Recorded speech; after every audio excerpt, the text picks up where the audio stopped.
age 15, my business studies teacher wrote in my report card, Steve has an incredible tendency to ask a lot of questions. And although we admire his curiosity, it can become very, very time-consuming. And he was right. At age 17, I remember jumping up in the common room when I saw the heads of my school debating which coffee machines to buy and asking them, why are you spending money on coffee machines? If you reason from first principles and think about this challenge we have ahead of us, we don't need to sift through catalogs and pay for coffee machines. We have 2,000 paying customers in our school. Surely the coffee machine companies should be paying us. And so on my break time, I went to the computer room and I emailed the 5 coffee machine companies in the area. And within a month, our whole school and neighboring schools were equipped with coffee machines. Cool, right? But that sense of curiosity wouldn't always lead me to such successful outcomes. At 18, I'd started to question the conventional educational model, and that had led me to stop going to school. I stopped believing that school was going to give me what I needed it to for me to become who I wanted to be. And so I stopped going, and a month after I stopped going, my attendance hits 20%, and I got expelled from school. And anyone who has an African mother, a traditional African mother, knows exactly why when the school called home and told them that I had been expelled, I took a long time to walk home.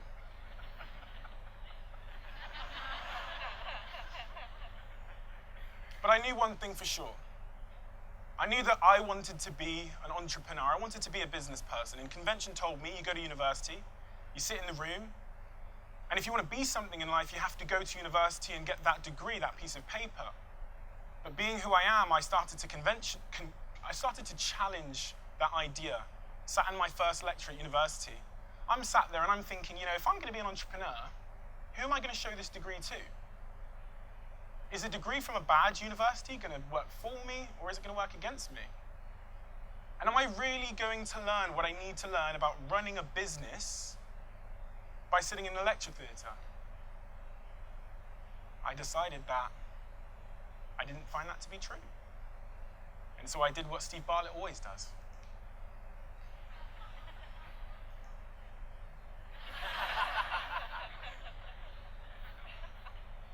And a few months after I dropped out, I had an idea for a business. It was called Wallpark. The idea was to bring students into a social media realm where we could create a big wall and the universities could participate, and students and anyone who had a stake in the student world. And Wallpark took me about 18 months to build. And then when I built it, I encountered a problem. I needed very important people to invest in my company. I need developers to join my team.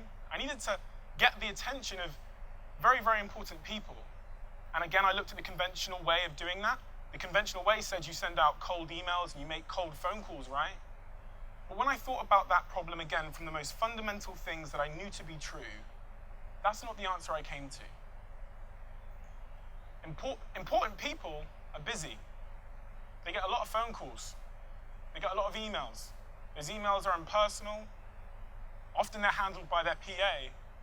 And if I was going to attract their attention, I needed to do something different, right? And so I went to the shops and I bought a big pile of gold envelopes. Big pile of gold envelopes, because when you get a gold envelope in the post, right, you think you might want something. You'll knock the other post out the way to get to that one, and especially if it's got your name written on it and a bow on it, and inside it has a handwritten letter. And that approach led to me to get investors in my company. It led Panasonic to send me tens of thousands of pounds worth of free equipment. And soon after, Wallpark launched. And when Wallpark launched, we encountered a problem or a challenge that virtually every business encounters. We had very little money, but we needed millions of people to come to our website if this was going to work out, right? And so I did what I always did. But this time I had no money. And when I say no money, I actually mean minus money. I'd maxed out on all my credit cards. I'd managed to get 3. I'd maxed out on all my overdrafts, so I'd managed to get 4. I had a growing pile of bailiff letters on my desk. I'd got myself a CCJ. I was eating a concoction of powdered oats every single day, which is a mixture of flour, water, and powdered oats, and I'd lost about 2 stone in weight because I had no money. My computer no longer resembled a computer. And to get it to work, I had to solder the wires on it with a Christmas ball, and it would probably last for about half an hour unless I didn't move it. But nonetheless, we had to find a way to get millions of people to come to our website. Convention, of course, says, if you want to get students, you flyer them and you put posters up and you get ads in the student newspapers. But again, when we started from the most fundamental thing we knew to be true about that challenge, we were able to create a new solution. I mapped out the day of a student starting from when they wake up in the morning to when they fall asleep at night, and I filled in everything in between. And we didn't see the opportunity to get a student to a website flying them on their way to their lecture. We thought they spend their time on the phone. And so we took their phones and we looked at where they spent that time. And on a mobile phone, you can go into the settings and see exactly where someone's spending their time. And the answer was loud and clear. It was social media. And so we reasoned one step up from there. We said, we need to be on social media. And I found a student Twitter page that had 3,000 followers run by a guy called Dom. I went and met Dom. I told him to drop out of university as well. Much to his mother's dismay, he did. And he joined me in Manchester, and we built all the largest student communities in this part of the world. We built 50 big student pages. And we used those pages to drive millions of people to our website every month. We had 4 million people on social media. We were getting about 1 million people come to our website every month. Fantastic. We won awards as the traffic built. We were on TV, all over the papers. I was Wallpark guy. Hey, Steve, you Wallpark guy? I am. But then we encountered our next problem. We needed to make money. Awkward. And so we looked at the conventional model. And the conventional model says, you've got a website, all your traffic's coming from social media, all you've got to do is put brands on your website, right? But when you think about it, again, from the most fundamental things you know to be true, again, that model was broken. Brands just want students, right? We had 4 million students on social media. We had 1 million coming to our website directly from social media. Why did you need Wallpark? You can just put the brands on social media. And so I did what Steve Bartlett always does. After 3 years of building this company and building a team and being Wallpark guy, I quit. And I spent the next few months of my life going around the country, rounding up every young person in their bedroom who had built a large social media account. And we still hire 25 of them full-time today. These kids have built some of the largest social media pages in the world. We own hundreds and hundreds of these pages. And we connected this big chain and we called it Social Chain. And then we encountered our next problem. We had a company come to us that had an addictive mobile game, and they said, hey, can you market this game for us? We'd never marketed anyone else's product before. And so we've got all these pages, and we looked at the challenge ahead of us. And convention says you can do paid ads on Facebook and Twitter to market an application, but when we dug down even deeper into that model, we discovered that it's not that convincing for you to tell me that your product is good. And if people are going to check out your product, you're going to have to make them care. Right now, no one cares about this game. And there's so much noise on social media that it's really, really hard to be heard. And so, again, we went against convention. We flipped that model on its head. And from every one of our social media pages, we told everybody not to download this game. It would ruin your life if you download it. From our student pages, we said, do not download Tippy Tap. It will ruin your life. You won't get a degree. Retweet to save a degree. From our British pages, we said, we likened Tippy Tap to late buses, the Germans, and David Cameron. And that happened all at once one night. And that curiosity and that fear of missing out, what is this thing? It's come left field. Made 2 million people almost instantly download our game. It went to #1 in the overall App Store, where it sat above Facebook, Twitter, Instagram. It did hundreds of thousands in revenue in the first month. Thank God we had that revenue share. It trended #1 on Twitter. It was on BBC News the next day, and it was a phenomenon. And as our demand for our services built, we encountered a new challenge. We needed to hire really creative people. And so I did what I always do. I looked at the conventional model. The conventional model said you take CVs, right?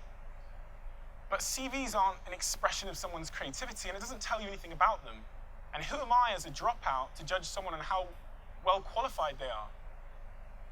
And I believe that if someone can creatively sell themselves, then they can probably sell our brands. And so we made our application process a competition of creativity. Here's one example. One day, someone flew an owl into my office. I am not lying. The owl landed on my arm, and it dropped a USB stick onto my desk.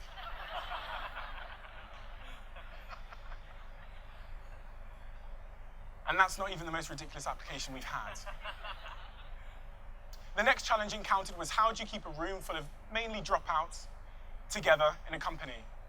And we looked at what everyone else does in the space. They say, impose rules, discipline, that should do it. That should control them. But I didn't believe in that either. We know that people will work harder if they love their job. They'll fight for it, they'll value it, they'll protect it. And fundamentally, families are stronger than teams. And if people love where they work, they'll like coming to work. And so I took an old derelict warehouse, converted it to a bit of a playground with slides and puppies and unlimited alcohol. No rules. You can have as many holidays as you like. You don't have to give notice periods. There's a zip wire being built into the office at the moment. There's trees, areas to sleep.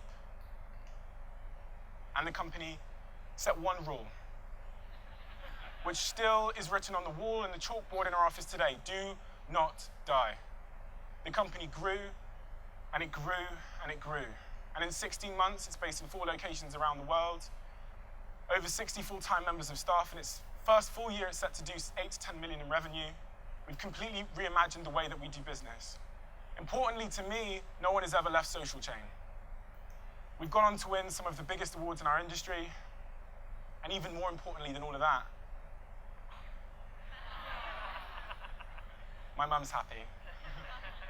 When I look back at the moments that defined me and defined my journey, there's a clear and a very consistent pattern.